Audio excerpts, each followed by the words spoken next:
Welcome back. आप तमाम साथियों का स्वागत है इस्तकबाल है हमारे इस यूट्यूब के अंदर। दोस्तों, मजलिस इत्तेहादुल मुस्लिमीन ने जो यूपी के अंदर चुनाव लड़ने का ऐलान किया है, उसके बाद अभी के टाइम में मजलिस इत्तेहादुल मुस्लिमीन का उत्तर प्रदेश में क्या मौजूदा स्थिति है, कहां तक उसकी पार्टी मेहनत की हुई है और क्या पोजीशन आने वाली है, और दूसरों पार्टी के साथ कंपेयर में उसकी पोजीशन क्या है, और दूसरों पार्टी के साथ गठबंधन की क्या स्थिति है, कहां तक बात पहुंचे है। और सबसे बड़ी बात आपको ये बता दें कि इतना ज़्यादा पॉपुलर मजलिस इत्तेहादुल मुस्लिमीन यूपी के अंदर क्यों हो रहा है, इसकी बहुत सारे वजह है और आपको हम पूरी वीडियो में इसकी वजह को बताएंगे। अगर आप हमारे चैनल पे नए हैं, बड़ा मेहरबानी करके हमारे चैनल को सब्सक्राइब कर दें। दोस्तों, बताते हैं कि मजलिस इत्तेहादुल मुस्लिमीन ने जिस तरीके से अब अपनी नेशनल पार्टी के रूप में इख्तियार कर लिया है और वो अपना राज्य स्तरीय पार्टी को छोड़कर अब नेशनल पार्टी बनने की कोशिश में है, तो उसी तरह से वो मेहनत भी कर रहे हैं। यूपी के अंदर जिस तरीके से उन्होंने पिछले 5-6 सालों से लगातार मेहनत कर रहे हैं और ग्राउंड लेवल पर लोगों की दिली मौजूदगी के साथ मेहनत कर रहे हैं, और अभी जिस तरीके से बैरिस्टर असदुद्दीन ओवैसी ने लगातार अपने फ्रंट लाइन में आकर जो उत्तर प्रदेश में लीडिंग कर रहे हैं और अपने बयान से अपने घेर रहे हैं सारे विरोधियों पार्टियों को, बीजेपी को, सपा, कांग्रेस, बीएसपी को, सबको। और उसी तरीके से जो है लोगों के अंदर पूरा मोहब्बत मजलिस इत्तेहादुल मुस्लिमीन की बढ़ रहा है। इसी की वजह से क्या हुआ है कि बहुत सारे लोग जो है वो मजलिस इत्तेहादुल मुस्लिमीन ज्वाइन कर रहे हैं। आम लोग, आम पब्लिक, नागरिक, कार्यकर्ता के तौर पर तो ज्वाइन हो ही रहे हैं, उसके साथ साथ ऐसे बड़े बड़े लीडर्स साथ आए हैं मजलिस इत्तेहादुल मुस्लिमीन के, जो किसी दूसरे पार्टी में बड़े पोस्टों पे थे। कोई अध्यक्ष थे, कोई पूर्व सांसद थे, कोई पूर्व एमएलए थे, कोई और का बड़े बड़े पोस्टों पर थे, और वो लोग अपनी पार्टियों को छोड़कर, कोई बीएसपी को छोड़कर, कोई कांग्रेस को छोड़कर और कोई समाजवादी पार्टी को छोड़कर वो मजलिस इत्तेहादुल मुस्लिमीन में शामिल हो रहे हैं। और यहाँ तक भी नहीं है कि सिर्फ मुसलमान ही मजलिस इत्तेहादुल मुस्लिमीन में आ रहे हैं, बल्कि हमारे हिंदू भाइयों भी लगातार मजलिस इत्तेहादुल मुस्लिमीन से जुड़ रहे हैं और इस पार्टी में शामिल हो रहे हैं। और इस बार बहुत सारे टिकट जो है हिंदू भाइयों को भी दिया जाएगा। और इसी के साथ बता दें कि आज जो कल की घटना है, ये पीस पार्टी की मीडिया प्रभारी जनाब लईक सिद्दीकी जो है वो महानगर अध्यक्ष जनाब मुश्ताक राजू को पीस पार्टी छोड़कर वो मजलिस इत्तेहादुल मुस्लिमीन में शामिल हो चुके हैं। इसरार अहमद जो है वो जिला अध्यक्ष इलाहाबाद शाह आलम, इन तमाम ने भी मजलिस इत्तेहादुल मुस्लिमीन को दामन थाम लिया है। ये सब ऐसे आदमी थे, ये ऐसे थे जो कि पिछले कुछ सालों से राजनीति में लगातार सक्रिय थे और एक दूसरी पार्टी के लिए मेहनत कर रहे थे, लेकिन उन सारे पार्टियों को छोड़कर वो मजलिस इत्तेहादुल मुस्लिमीन में यकीन किया है और मजलिस इत्तेहादुल मुस्लिमीन का दामन भी थाम लिया है। उसी तरीके से गुलाबपुरवा गांव के मेटेरा विधानसभा के प्रदेश अध्यक्ष जो है साहब ने चौपाल भी लगाया है और शौकत अली साहब भी वहां पर मौजूद थे। वहां के लोग, मौजूदा लोग थे, गौवासी जो थे, वो बहुत सारे गौवासी इकट्ठा होकर मजलिस इत्तेहादुल मुस्लिमीन में भी शामिल हुआ है। और कल की बात है कि फिर कैंप लगाकर जो है अख्तरुल इमान साहब के साथ साथ जो है वहां के शौकत अली साहब जो है गठबंधन का पूरा जायजा लिया है। वहां पर पूरा देखा गया है कि मजलिस इत्तेहादुल मुस्लिमीन का किस तरीके से वर्चस्व है और क्या है। तो उसी के कड़ी में ये चलते हुए लगातार जो है मजलिस इत्तेहादुल मुस्लिमीन मजबूत होती जा रही है।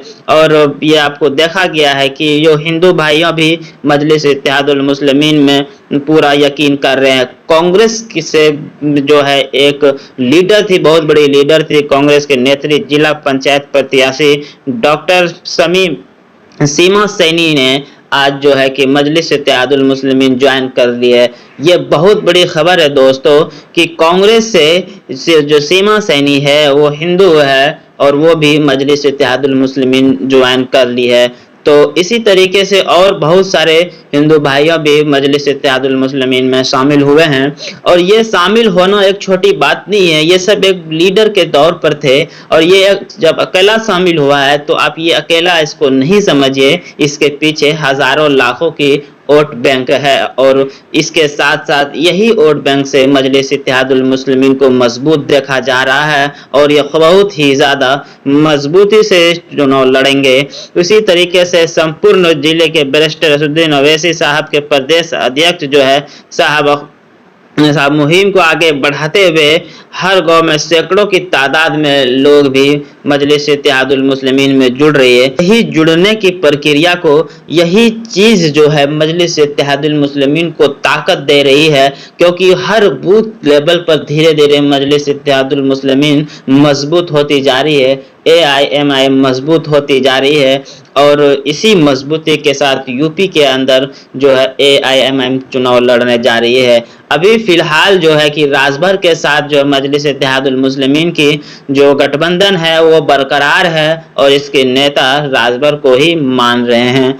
और दूसरे पार्टी जैसा खास करके समाजवादी पार्टी से जो लगातार मीडिया में खबरें आ रही थी कि ये कंडीशन रखा है, ये टर्म कंडीशन, एक का टर्म कंडीशन जो फैला हुआ था कि अगर मुस्लिम उप मुख्यमंत्री समाजवादी पार्टी देंगे तो मजलिस इत्तेहादुल मुस्लिमीन समाजवादी पार्टी से गठबंधन करने के लिए तैयार है। हालांकि एक दो दिन के बाद इसकी खुद बैरिस्टर असदुद्दीन ओवैसी और शौकत अली ने इसके खंडन कर दिया था कि ये अफवाह है और ऐसा कोई भी मेरा फाउंडेशन नहीं है और कमिटमेंट भी नहीं है और कुछ भी नहीं है, ये पूरी एक अफवाह फैलाया गया है।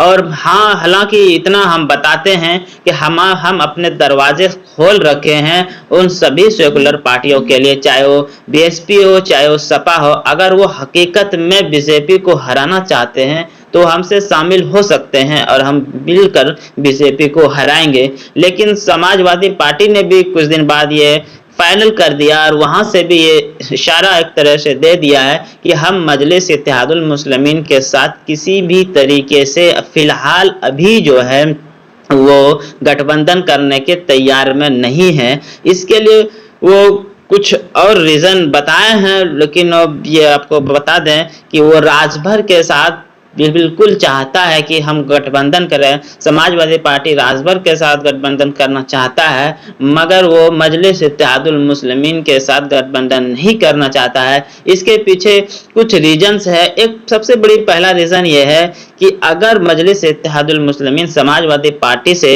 अगर ये गठबंधन कर लेते हैं तो समाजवादी पार्टी को जो फायदा होने वाला है वो तो होगा ही, लेकिन इससे मजलिस इत्तेहादुल मुस्लिमीन की जबरदस्त फायदा होने वाला है। अगर उसको जितना भी सीट दिया जाए, 50 सीट भी अगर उसको दिया जाएगा तो उस पे वो बहुत सारे सीट जीतने में कामयाब हो सकते हैं। अगर एक बार मजलिस इत्तेहादुल मुस्लिमीन अगर 20 से 25 या 30 सीट कामयाब हो जाएंगे यूपी के अंदर, तो फिर मुसलमानों का पूरा वोट बैंक जो है वो मजलिस इत्तेहादुल मुस्लिमीन को मिल जाएगा और इसके बाद वो वहां पर अपना पैर पसार लेंगे और फिर से वो वहां के अपने राजनीति को आगे बढ़ाएंगे। यही देखते हुए समाजवादी पार्टी जो है मजलिस इत्तेहादुल मुस्लिमीन से नहीं जुड़ रहे हैं। ओवरऑल मजलिस इत्तेहादुल मुस्लिमीन अपने दम पर पूरा मेहनत कर रहे हैं, सारे लोग इनसे जुड़ रहे हैं और मजलिस इत्तेहादुल मुस्लिमीन लगातार मजबूत होते जा रहे हैं और आने वाले विधानसभा चुनाव में एक अच्छी कामयाबी के तौर पर देखेंगे। आपको कैसा लगा आप हमें कमेंट करके जरूर बताइएगा। शुक्रिया।